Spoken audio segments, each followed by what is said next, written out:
लेके आओ। मैं हूँ आपके साथ ज्योति कनौजिया। आई नजर डालते हैं खबर की ओर।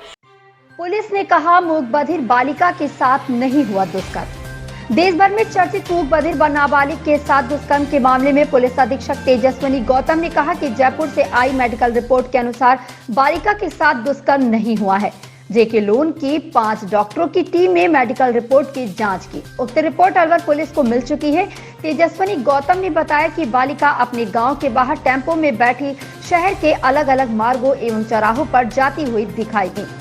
पुलिस ने सीसीटीवी के फुटेज पूरी रिकॉर्डिंग ले ली है। मंगलवार रात जैसी घटना का पता लगा, उसकी पहचान कर सामान्य अस्पताल में भर्ती करा दिया। पुलिस के द्वारा 6 टीमें बनाई गई। एसआईटी का भी गठन किया गया। अभी तक जांच में जिस ऑटो में बैठकर बालिका आई थी उस ऑटो की जांच की गई है। ऑटो चालक के बयान दर्ज किए गए हैं। ऑटो में किसी प्रकार का कोई साक्ष्य नहीं मिला है। लास्ट सीसीटीवी फुटेज में बालिका 7:31 पर दिखाई दी, जो 5 से 10 मिनट का समय है। पुलिस उसकी जांच कर रही है। शुक्रवार आई मेडिकल रिपोर्ट के अनुसार बालिका के साथ दुष्कर्म नहीं हुआ है। हम इन्वेस्टिगेशन में जो हमारे पास फैक्ट्स आए हैं वो एसपी साहब आपको अभी बताएंगे लेटेस्ट अपडेट। उसके बाद आपको कोई अगर उसमें कोई क्वेरी हो आई विल बी आंसरिंग। देखिए 11 तारीख की रात को पुलिस को ये सूचना मिली थी कि तिजारा पुलिया पे एक नाबालिग बच्ची जो चोटिल हालत में है, जिसके प्राइवेट पार्ट्स पे ब्लीडिंग है, वो लावारिस हालत में है, जिस पर पुलिस तुरंत मौके पर पहुंचकर उसको जनरल हॉस्पिटल अस्पताल अलवर लेकर आई थी। और वहां से उसकी पहचान करके पुलिस ने अथक प्रयास करके उसकी, क्योंकि सबसे पहली प्रायोरिटी हमारी ये थी कि हम उसकी जान बचा सकें, उसकी हेल्थ को कोई खतरा ना हो, इसलिए मेडिकल टीम ने उसको तुरंत रेफ़र किया और जयपुर में एक्सपर्ट पैनल ऑफ डॉक्टर्स की देखरेख में उस बच्ची के देखभाल हुई है। बच्ची अभी स्टेबल है और तुरंत ही इसमें जैसे ही बच्ची की पहचान हुई है रात में मुकदमा दर्ज किया जाकर अनुसंधान शुरू किया गया था। पुलिस की विभिन्न 6 टीम्स ने और एसआईटी गठित कर, मैंने खुद डीएसटी और साइक्लोन सेल्स की अलग अलग हमने टीम्स बनाई थी। शहर के क्योंकि हमारे पास बच्ची जो विमंदित है, थोड़ा कम समझती है और कम बोल पाती है, इस वजह से बच्ची की तरफ से हमारे पास कोई क्लू नहीं था इस केस में आगे बढ़ने के लिए। इसलिए हमने टेक्निकल एविडेंस और साइंटिफिक एविडेंस को अपना स्तर, अपना आधार बनाया इन्वेस्टिगेशन के लिए। और expert panel of FSL Jaipur से, expert panel of dog squad Jaipur और एसएसबी से मंगाकर इस पूरे इन्वेस्टिगेशन में उनका सहयोग लिया, उनकी मदद ली। अभी तक के हमारे इन्वेस्टिगेशन में, अनुसंधान में, जो हमने टेक्निकल एविडेंस के बेस पर पूरे शहर भर के जो कैमरे खंगाले, उनसे ये क्लियर हुआ है कि बच्ची जिस ऑटो में बैठकर शहर आई थी उस ऑटो को हमने चिन्हित कर लिया है। उस ऑटो ड्राइवर से पूछताछ भी हो गई है। बच्ची अकेले ऑटो में बैठी है अपने घर के पास से और यहाँ शहर में उसको उतारा है। जब बच्ची ऑटो में थी तो अन्य सवारियाँ भी ऑटो में साथ में थी, जिनसे भी हमारी पूछताछ जारी है। जो ऑटो है उसका भी हमने प्राइमा फेसी एफएसएल टीम से मौका निरीक्षण कराया गया है और ऑटो में भी सेक्सुअल असॉल्ट या इस तरीके की कोई घटना का कोई वहाँ से ओरिजिन हुआ हो, ये पुष्टि नहीं हुई है। ऑटो में इस तरीके के कोई साक्ष्य नहीं मिले हैं। उसके बाद शहर में विभिन्न जगहों पर इस बच्ची के सीसीटीवी फुटेज में ये अकेली इस बच्ची के सीसीटीवी फुटेज में ये अकेली नज़र आ रही है, जिसमें इसका कोई पीछा करता हुआ या इसके साथ कोई व्यक्ति संदिग्ध ऐसा नहीं नज़र आ रहा और ये पैदल पैदल चलती हुई नज़र आ रही है। इंजरी भी, कोई इस तरीके की इंजरी उन सीसीटीवी फुटेजेस में भी इसके साथ नहीं नज़र आ रही है और ये स्वस्थ रूप से चलती हुई उन सारे फुटेजेस में नज़र आ रही है। जहाँ से ये ऑटो से उतरी है शहर में और वहाँ से लेकर तिजारा पुलिया चढ़ने तक की क्रोनोलॉजिकल सीसीटीवी फुटेज, उस पूरे रूट चार्ट को बनाते हुए टेक्निकली हम लोग तिजारा पुलिया तक चढ़ने तक की फुटेज पर पहुंच चुके हैं। 7:31 की एक फुटेज है जिस पे वो तिजारा पुलिया पे चढ़ती हुई नज़र आ रही है। यानी घटनास्थल से लगभग 300 साढ़े 300 मीटर की दूरी तक वो कैमरा में हमारे पास टेक्निकली नज़र आ रही है, चलती हुई नज़र आ रही है। उसके साथ कोई व्यक्ति या कोई संदिग्ध इंसान नज़र नहीं आ रहा है और वो पैदल पैदल चलती हुई नज़र आ रही है, तो स्वस्थ नज़र आ रही है। अब हमारा अनुसंधान केवल और केवल केंद्रित है उन 10 या 7 या 8 मिनटों पर जो तिजारा पुलिया पे वो मौके पे पहुंचकर जो हमें पुलिस को सूचना मिली है उस पर। उसके लिए हमारी सारी टीम्स जो हैं वो पुलिया के आसपास लगे जितने भी कैमरास हैं उनकी फुटेजेस को खंगाल रही हैं। उस दिन जो उस पर्टिकुलर ब्रिज पे उस पर्टिकुलर टाइम फ्रेम पे जितनी भी गाड़ियाँ उस पर चढ़ी हैं उनकी भी चिन्हीकरण और उनसे भी पूछताछ हम कर रहे हैं। और साथ ही आज एक expert panel of medical doctors ने, एक बोर्ड ने, जिन्होंने जेके लॉन अस्पताल में बच्ची की सर्जरी भी की है, जिसमें पीडियाट्रिशियन भी हैं, मेडिकल जूरिस्ट भी हैं और फोरेंसिक मेडिसिन के एक्सपर्ट्स भी हैं और गायनिकोलॉजिस्ट भी हैं, उन्होंने एक रिपोर्ट हमको प्रेषित की है इंजरीज के टाइप के बारे में। उस पर्टिकुलर रिपोर्ट में डॉक्टर्स ने, क्योंकि हम ज़्यादा पूरी रिपोर्ट लीगल बेसिस की वजह से शेयर नहीं कर सकते, लेकिन उनका जो उन्होंने जो ओपिनियन दिया है उसमें उन्होंने 3 चीज़ें कही हैं।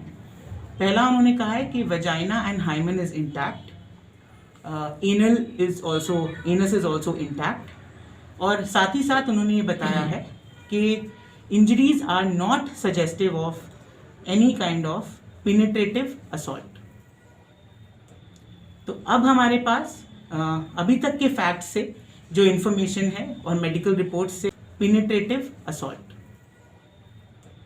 तो अब हमारे पास अभी तक के फैक्ट से जो इन्फॉर्मेशन है और मेडिकल रिपोर्ट से और टेक्निकल एविडेंस से जो इन्फॉर्मेशन है वो ये बताती है कि इसमें दुष्कर्म की संभावना नहीं है।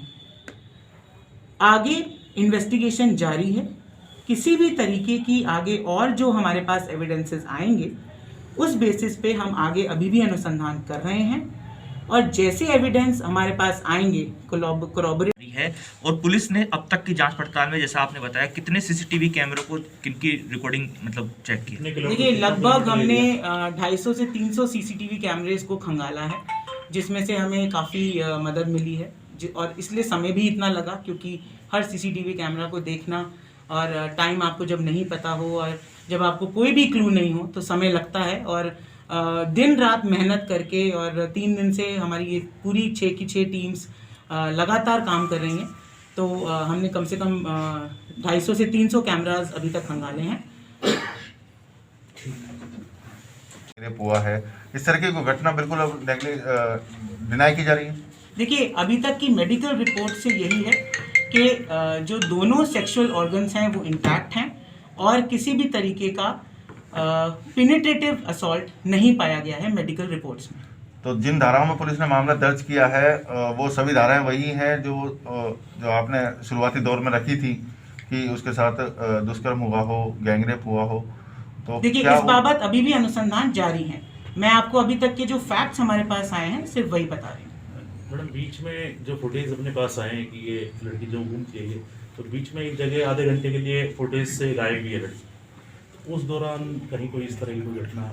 देखिए, जितने भी फुटेजेस हमारे पास आए हैं वो सारे लिंक्ड हैं और बच्ची अगर कहीं से बीच में कैमरा की नज़र से अगर गायब भी है तो हमारे पास उसके लिए लोगों ने उसको देखा है, तो वो चीज़ें भी कवर हो रही हैं। यानी किसी जो व्यक्ति वहाँ पे किसी की शॉप है या किसी की चाय की थड़ी है, तो इस तरीके के लोगों ने भी उसके वहाँ से गुजरने की, बैठे रहने की पुष्टि की। तिजारा फाटक ओवरब्रिज पे जहाँ से बच्ची चढ़ी है उसके नीचे अपन देखे तो वहाँ बिल्कुल अंधेरा है और वहाँ ना कोई सीसीटीवी फुटेज है ना कुछ है, और सॉरी सीसीटीवी कैमरा भी नहीं है, कुछ भी नहीं है। तो ऐसे में बच्ची के साथ अगर कोई घटना होती है तो 10-5 कदम चल के वो ब्रिज तक पहुँच भी सकती है। उसके बाद इस तरह की घटना सामने आई, तो या तो फिर ब्रिज के ऊपर क्या ऐसा हुआ है? देखिए, अनुसंधान उसी डायरेक्शन में जारी है कि ब्रिज के ऊपर ऐसा क्या हुआ है जिसकी वजह से ये इंजरीज उसको आई। मैम, इस तरीके की स्थिति में परिस्थिति, देखिए, अभी संभावना कोई इससे इनकार नहीं किया जा सकता और हमारा अनुसंधान हर एंगल पे जारी है। जो भी एंगल इसमें हमारे पास तथ्य आएंगे, जो एविडेंस आएगा, उसके हिसाब से हम लोग इसमें आगे बढ़ेंगे। मैम, अपन ने जब इसको सबसे पहले भर्ती कराया तो स्टार्टिंग में ही इस तरह के मामलों में डॉक्टर से जांच कराई जाती है। फर्स्ट हो आज मेडिकल आप बता रहे हैं 3 दिन बाद इसकी वो रिपोर्ट आई, तो इतना 3 दिन क्यों लगे हो? क्या यहाँ जांच नहीं हुई थी इसकी? बिल्कुल, यहाँ पे गायनेकोलॉजिस्ट द्वारा जांच हुई थी और उन्होंने एक प्रारंभिक रिपोर्ट मौखिक रूप से बताई थी, पर उन्होंने केवल और केवल वजाइनल इंजरीज के बारे में बताया था। एनल इंजरीज के बारे में उन्होंने यहाँ पे कमेंट नहीं किया था और उन्होंने उनको रेफर कर दिया था। मैडम क्या वो रिपोर्ट की कॉपी वहाँ से लेके उसके गाँव से लेके अलवर तक कहीं भी इतना बड़ा अगर एक्सीडेंटल मारे तो केवल एक पर्टिकुलर जगह हुआ, बल्कि उसका पूरा शरीर सेफ है।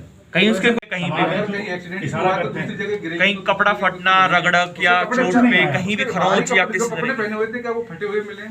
देखिए, ये सारी चीज़ों पर हम अभी अनुसंधान कर रहे हैं।